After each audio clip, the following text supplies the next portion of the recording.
Namaste and welcome to the Divas That Care Network. I'm your host, Gia-Raquel Rose, owner of Airs Above Yoga, and you're listening to Above the Ground podcast. If this is your first time tuning in, our network is going into its 16th year and is listened to in over 30 countries. I would like to personally thank you for giving me the gift of your time. As always, it is my honor to hold space with you. And I like to follow up with this nutrition episode from the last one where we talked about the commitment to the incredible edible egg. And essentially the idea of making that sacrifice, which for me was based on the Lenten season, and the idea of sacrificing something important. And with the paleo diet, meat is definitely a staple, unfortunately or fortunately. And so before we dive into that, I just want to make a little mention of the different background. And that will come into play for the conversation today quite a bit, actually. So essentially, new studio space. And we will probably have a varying background once I get everything situated, but I have moved. And so this will be part of the new setup. So I'm coming to you from my mat today, and just thank you for joining me there. And I hope that you enjoy. So with that in mind, as I'm sure most people who have gone through a move are aware, it can be very, very stressful. Routines are thrown off, priorities shift and become immediate, right? Bending the moving date, the moving truck, all the things that you need to that come with it, right? The packing, the unpacking, the finding things before you've settled in. So it's a blessing, and it's also part of a process, a purging process for many people. And so from this new space, which I'm very, very grateful for and happy to be in, the diet factor, the routine factor really plays a massive role when you are going through other stresses. We'll say, imposed, and I don't mean imposed in a negative way, but life happens, right? Like things that come out of nowhere or opportunities that come up that are too good to pass up, right? So it doesn't necessarily need to be a bad thing. But when your routine gets a monkey wrench thrown into it, your diet generally will shift. The staples that you cling to will move away from you, or you may find yourself responding to your body's needs in a very, very different way. And I think a lot of people can relate to that when it comes to comfort foods. And so what are your typical comfort foods? Junk food, right? Like your fried chicken, your mashed potatoes, your potato chips. And I definitely, during this moving process, sat down and ate a whole bag of potato chips. And I had to be okay with that, right? So leave the Lucky Charms, keep the potato chips. But again, it's a matter of listening to your body, having the discipline, and knowing that in times of stress, it's better to stay in alignment with the overall goals and have your cheats, right? It's never a great idea to eat an entire bag of potato chips, let's be honest. Even if it's a smaller than a large size bag. So you have to meet yourself halfway in times of stress. And I think that for my body, when I get stressed out, I generally tend towards, I'm less of a sweet tooth, even though chocolate is definitely one of my comfort foods. Thank God cacao is actually, the right chocolate, right? The dark chocolate with the high cocoa content generally is considered an antioxidant and has health benefits. So I'm gonna stick with that. I hope you guys will join me with that as well. When it comes to those cheats, right? So keeping in alignment with your dietary plan. I'm not even gonna say restrictions, but your dietary plan. So even with the move and the lack of consistency and routine for the past couple weeks, I think it's a matter of acknowledging. So again, for me, I have less of a sweet tooth, especially when I get stressed. I go for salt and fat, hence the mighty potato chip. So I know a lot of people will go to sugar, and they'll go to donuts or funnel cake, like that fatty, greasy, doughy kind of comfort food, and there's a place for that, right? Like you need to, like the night that I ate the potato chips, it was like, you know what? I am you start to hit a wall as you go through processes in life. And if you feel like you need to eat the potato chip in that moment, then you do that. What you don't do is, as someone who's committed to, the paleo lifestyle, I didn't go eat pasta. And I think that is where, this idea of, I had a whole episode and I encourage you to go back and look at it, where, I love my mom dearly. And I said, we had a conversation about, you know, maybe don't just eat the cake. Maybe that one time is going to be a sliding scale, and the discipline that it takes. And there is an element of that. I don't want to contradict that because I do believe in that. And that's why I'm saying there has to be balance.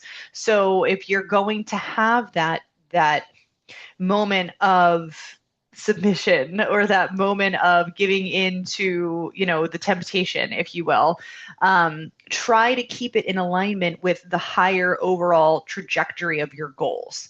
And so again, it's the not caving in and getting the pasta as much as you may want the pasta in my situation. And even as I noticed as I went through this period of not eating meat, my body, and with the stress levels kind of increasing, my body was definitely craving more protein. And so there were a couple nights where I went and I ate fish, which, when you're talking about Lent, fish is fish. I don't know why it's not technically considered a meat, but you're not supposed to eat meat on Fridays during Lent, for anyone who does not know that. And so to that end, you're allowed to eat fish. Like, so a lot of, I'll say, holy congregations will have fish fries on Fridays. And it's like a celebration, and people don't eat meat on Fridays. And so, and I'm sure it's not just a Catholic religion. I just only speak to that I'm aware of. So with that in mind, I have had a little more fish than I was having previously, just because I felt like my body needed the protein. But again, I tried to keep that kind of fine line, even though I really didn't want to go there. I will say it's been going relatively well, eating mostly eggs for protein, but there have been a lot of protein less meals, or I won't even call them necessarily meals, because again, when you're moving and you're packing and you're doing all the things, you kind of just go to whatever you can grab. And thankfully that was still in alignment and relatively healthy. But also, it's a matter of having those go-tos in your refrigerator, in your pantry, the things that are quick and easy.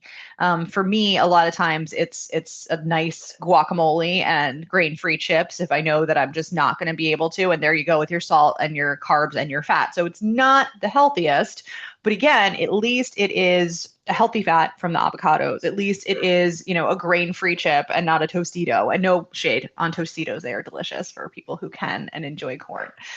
But it's that kind of keeping things so that when you hit a wall, when you're too tired to, let's say, come home at 9 o'clock at night and cook something, right? Because we all get into those places, whether it's work, whether it's taking care of your family, whether it is, even just travel, whatever the reason is, sometimes you come home and you need to crash, and you don't want to crash out your nutrition by having no options and then winding up eating a bag of potato chips.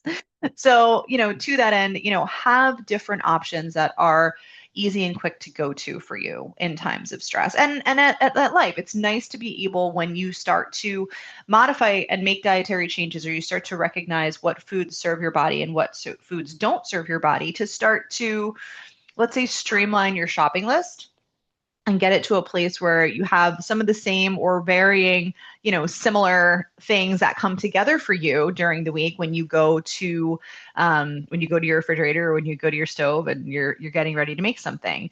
And one of the things I will say, so this was one of my favorite meals that I've been making throughout this period when I have the time. I have two favorites. I'm going to share them with you, and not to say that they are, the end all be all, but I was always a very big fan. I'm not a big fan of, like the whole of like the fried kind of idea of Chinese food, air quotes for those of you that are listening and not watching.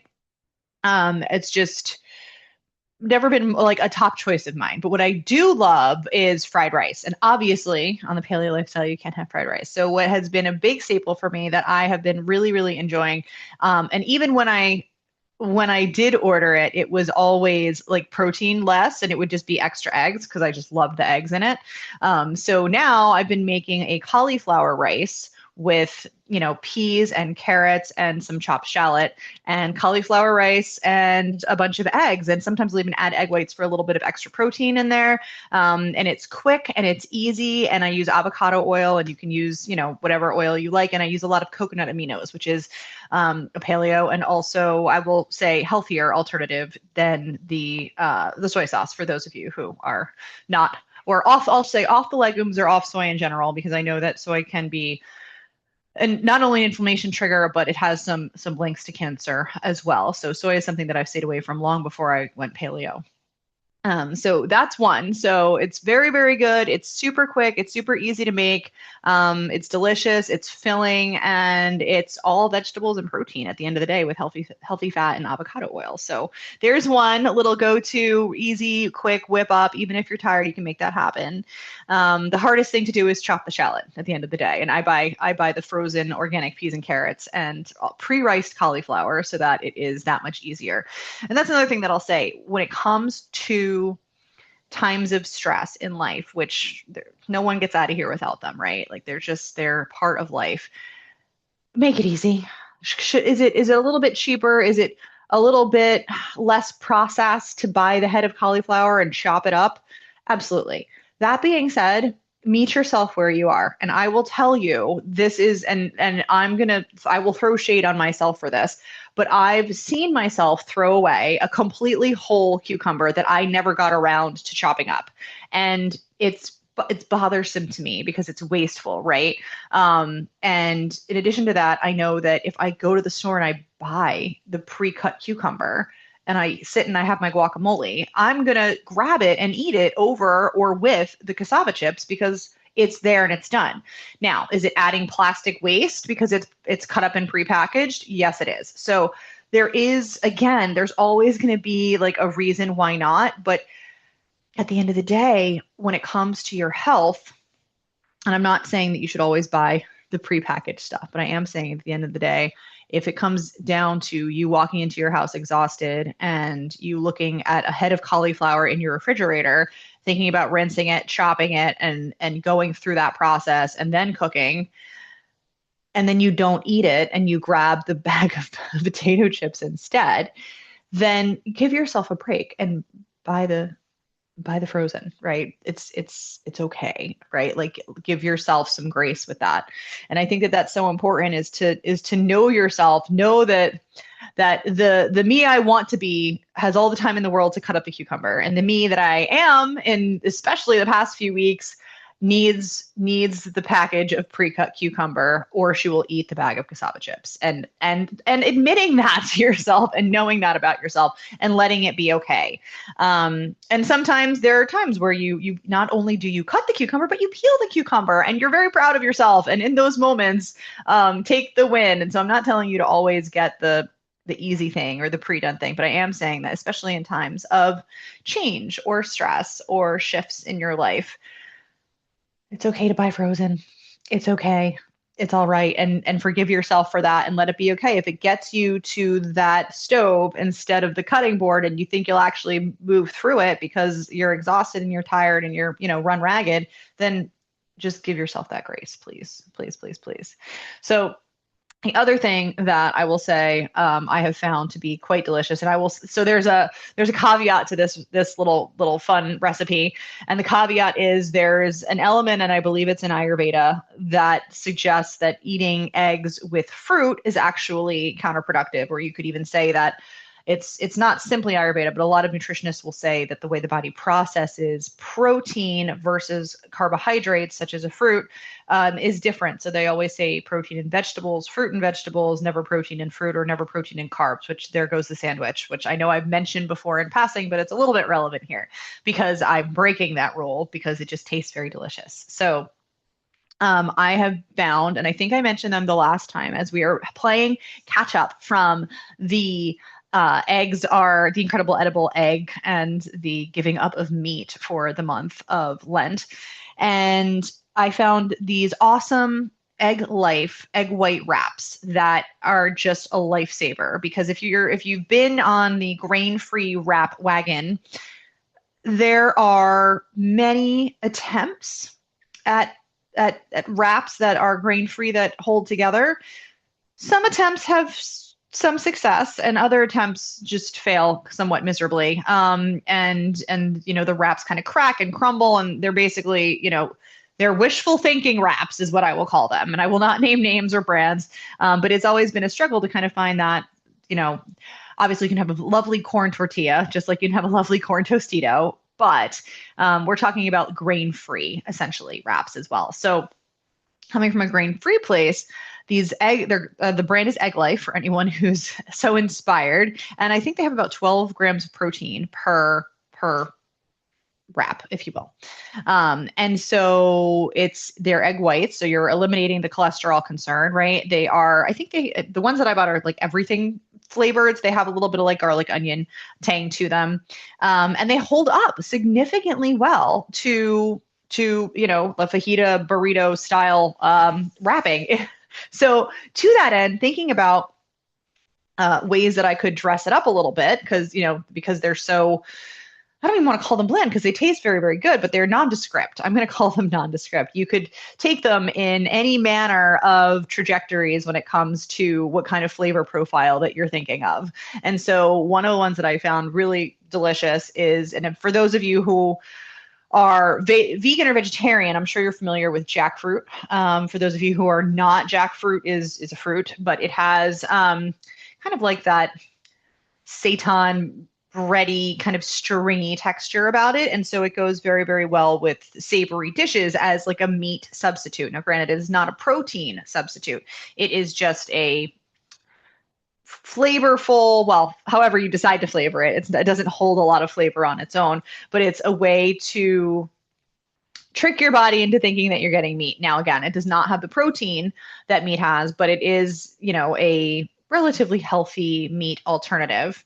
So because you're getting your protein in the egg white wrap, I found that frying up some jackfruit, that the one that I get is pre-seasoned. So it kind of has that like slow cooked pork or beef seasoned vibe to it, which obviously it's neither of those things, but it's like mushroom bacon. It's not bacon. There's no way it's ever going to be bacon. It tries very hard to be bacon, and in a pinch, it'll do the trick, but it is not bacon, and nor is jackfruit pulled pork in any capacity.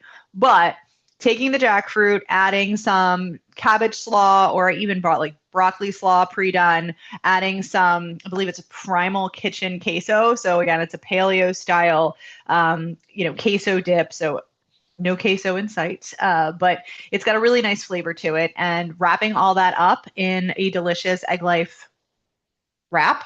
And I'll tell you, man, it is satisfying, tasty, delicious, filling, and super easy.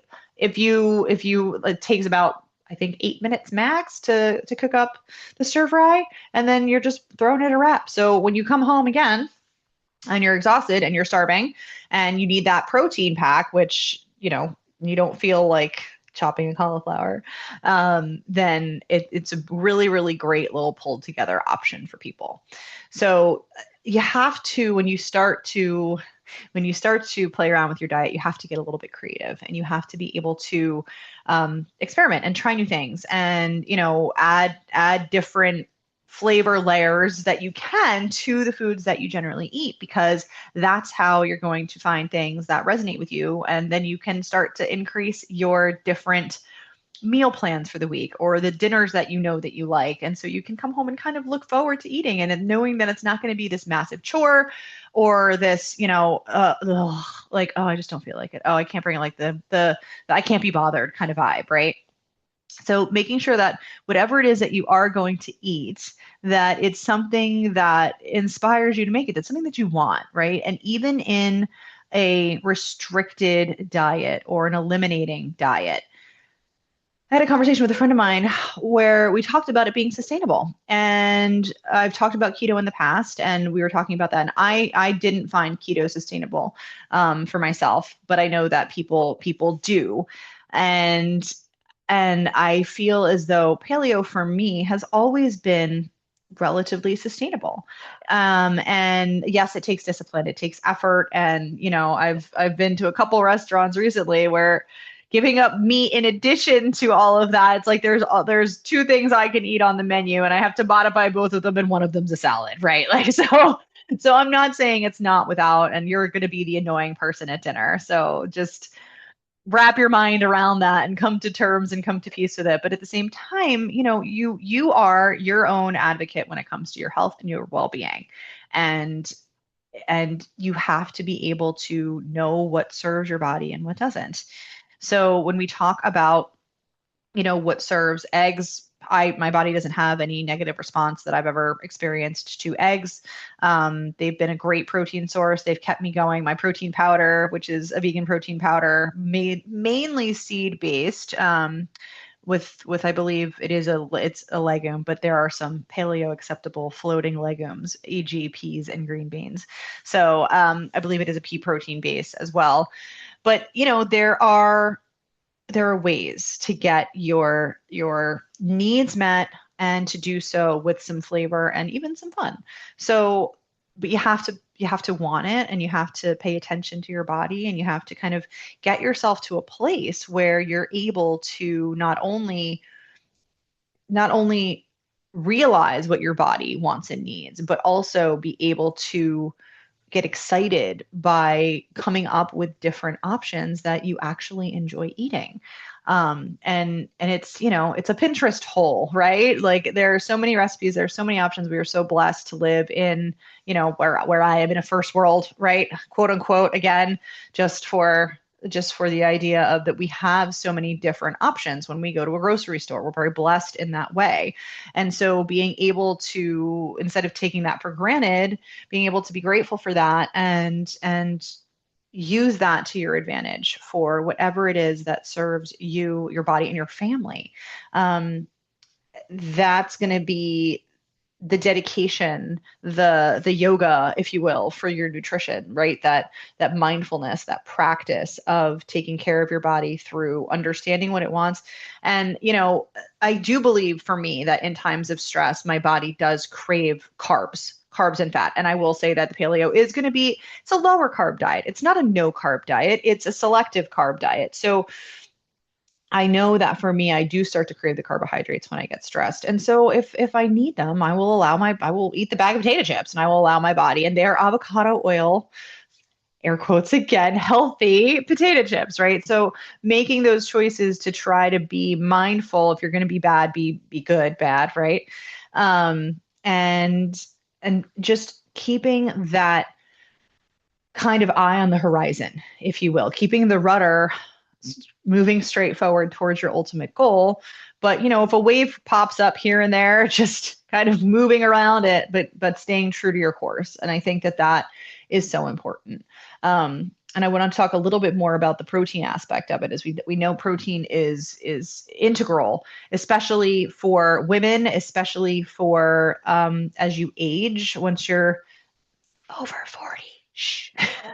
Once you're over 40, the muscle breakdown, it's a thing, it happens, and we need to start to counteract that. So a slightly higher protein intake is positive, right? Making sure that you're getting some element of protein with each meal is positive. And like I said, there were some nights during the past few weeks with the move that I definitely had less protein than my body's used to. And I think that's probably part of the reason why I started craving it and going towards the fish a little bit more, because it really was something that I felt I needed to, let's use the word survive. As much as that sounds dire, it wasn't that dire, but my body was craving it and was asking for it. And so I supplied. So I think that learning to listen to your body is paramount, first of all. Second of all, knowing the changing needs of your body, like our 20-year-old bodies and our 40-year-old bodies don't need the same things. And certainly the abuse we give to our 20-year-old bodies, our 40-year-old bodies will definitely revolt against. So that element of ensuring that you are adapting to the needs of your body in every moment, especially as those needs change. So a good rule of thumb, and it's just a very generic because protein is, there's too high protein, and when that happens, essentially it stores fat, it stores to fat, which was not what you want either. So if you're getting too much protein, it can work against you. So you really want it's a balance. And you can go on and look at protein calculators based on, if based on your weight, based on your age, based on your whether you're male or female. Again, no gender, simply for the body composition aspect of it. And then your level of activity. So if you're lifting weights and you're working out and you're a very active person, you're going to need a little bit more protein. But a nice rule of thumb, if you're getting into that over 40 area or you're a little bit more active, is about 1 gram per kilogram of body weight.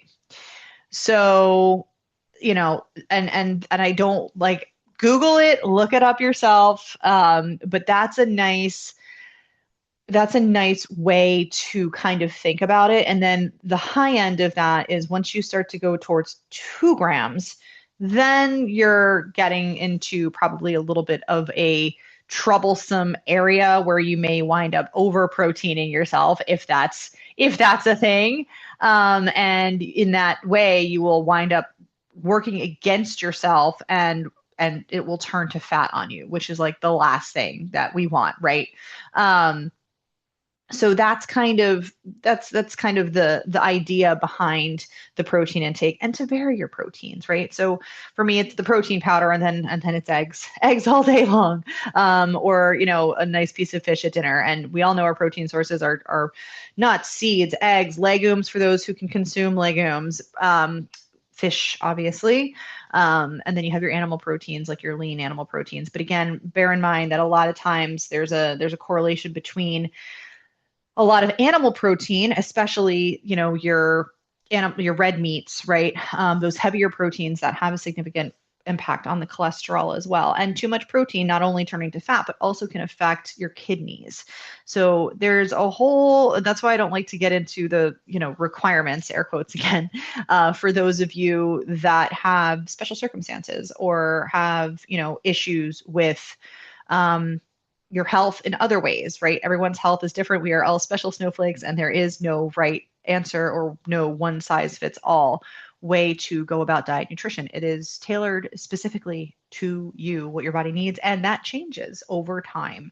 And with the development of life and activity level and, onset of, for me, it was not immune condition. For others that I know, it could be diabetes, whatever it is that comes into play for you as you gracefully age. Taking that all into account and being able to roll with the punches.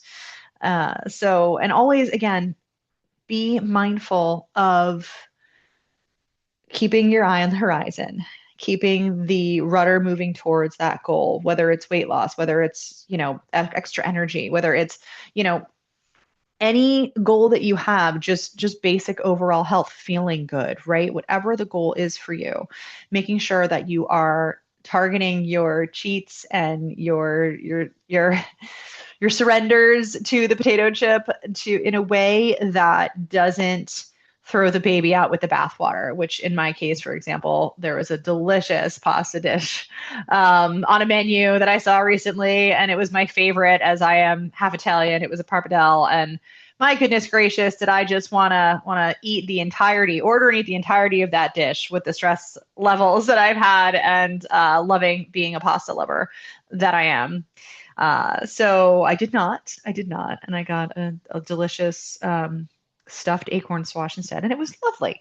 So those are the kinds of decisions that you want to kind of keep your mind on, keep your eye on, eye on the prize. And then, if you're really driving the struggle bus, go ahead and eat the potato chip and not the pasta.